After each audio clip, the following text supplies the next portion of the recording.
Welcome back into the Sports Source. This segment brought to you by A.G. Hines Company. Nudura, Drive It, Cultured Stone. These are cutting-edge materials, folks, that are not only cost-efficient for you, they're energy-efficient in terms of building your home, your office, whatever you're working on.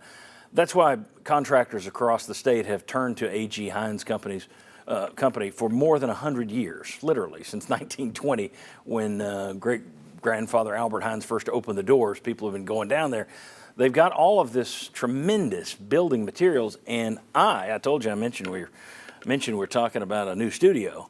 Well, there are going to be some Nudura concrete forms there that have, it's unbelievable how easily those things go together. We'll tell you about that in the weeks ahead, but A.G. Hines Company, if you've got a project you're starting, start it there. aghines.com to learn more. All right, take a look here at the impact of an easy schedule. This is Heather Dinich of ESPN was writing about teams that could make their first playoff this year, and she says the good things, then she starts talking about the bad things and what could derail Tennessee. I'll kind of skip down there for you. And she wrote, there's not enough on the rest of the schedule to compensate if Tennessee loses to Oklahoma. There's not enough on the rest of the schedule to compensate for that in the committee meeting room, where wins against ranked opponents are a major focus. Tennessee has a respectable non-conference game against NC State and Charlotte, but wins against Chattanooga, Kent State, and UTEP won't separate the Vols from other contenders, and their other SEC opponents also might not be ranked. Jimmy, around here, the talk this offseason has been, and I think there's legitimacy to it, you got a shot at the playoff because your schedule isn't as difficult as some in the SEC. Okay, so easy schedule, a positive.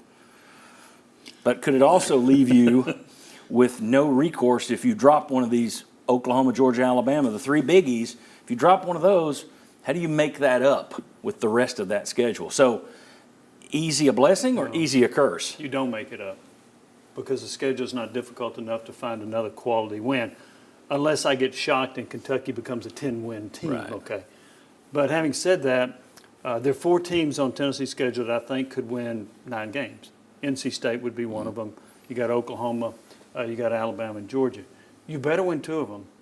At 9-3, you're not getting in. Right. At 10-2, I think you got a pretty good chance because you'll have at least 2 quality wins. But at 9-3, you're out because the rest of the schedule. And look, Florida's a tough game for Tennessee, right? Always. Regardless. But they may be a 500 team. So nationally, you're not getting credit for that. Yeah. So I agree with Dinich. I think that if you drop 2 of those 4 games I'm talking about, I don't think you have a chance to get in the college. Yeah, I mean, John, when I looked at this question, I kind of thought back to the way they used to schedule in college basketball, remember? Where they would schedule like 15 cupcakes almost, and you're 15-0, and boy, that looks good, and then you get into your conference play. Well, what happens if they do the blind resume type approach to this, and you've got even weak FBC teams? They're not even good FBC teams. And somebody else is playing all Power 4 teams, Power 5 teams, whatever you want to call it. That's going to hurt you. I mean, it has to hurt you. There has to be some kind of way to separate those teams. I don't think it's going to hurt them at all, because I think if you're not 10-2 minimum, maybe 11-1, you're not getting in. So if you're 9-3, I don't care who you play, you're not getting in, especially as an SEC team because of how many teams are in the SEC, schedules, things like the scheduling, things like that. Missouri has an easier schedule. Ole Miss has an easier schedule. If they're 10-2 and you're not, you're done. So I look at last year. Michigan played nobody out of conference. Michigan had no trouble getting in. Georgia had to lose the Oklahoma game, had an easier schedule. They lose the SEC championship game, but they would have gotten in had they won that. I just think if you do your job, regardless of the schedule, it's going to come down to the eyeball test at the end of the day. And if Tennessee's impressive on the eyeball test and wins enough games, Tennessee's getting in. What was the old phrase? Dittos? I agree with Will. Now, I think 10-2, Tennessee's in. I just don't think there'd be any doubt. I think at 9-3, Tennessee's out. I just don't think there'd be any doubt. And I don't think the schedule plays that big of a role in it. I really think that if you're 10-2, if you're Tennessee in the SEC, you're in. If you're 9-3, you're out. I think the schedule could play a role in it if you're 10-2 and somebody else is 10-2. Right, exactly. If it's you're 10-2 and you're up against somebody who played somebody better than NC State, Chattanooga, Kent State, and UTEP, I think you could be in trouble in terms of getting in there. But the other part of that does is come. Go ahead. NC State's projected to win 9 or 10 games. What if they go 6-6? Yeah.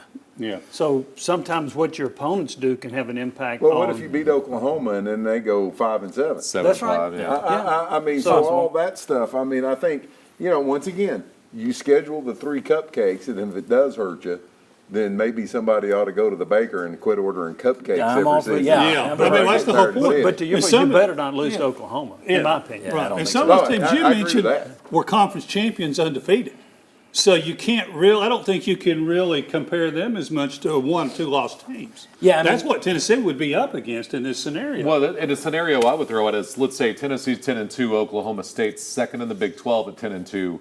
Can you make the SEC argument if Oklahoma's 7-5 and let's say NC State's 8-4 and you lost to Georgia and Bama? Can you make but we're in the SEC argument? Let's bring it a little closer to home. Let's say Tennessee is 10-2 and LSU is 10-2, and LSU beat USC in Las UCLA. Vegas and Yeah. UCLA. They're getting in. Yeah, they are. Right. LSU. They would have Right. played a better non-conference schedule. Right. They're in. Yeah. So to me, that's where it could come down. But Exactly. we'll see. All right.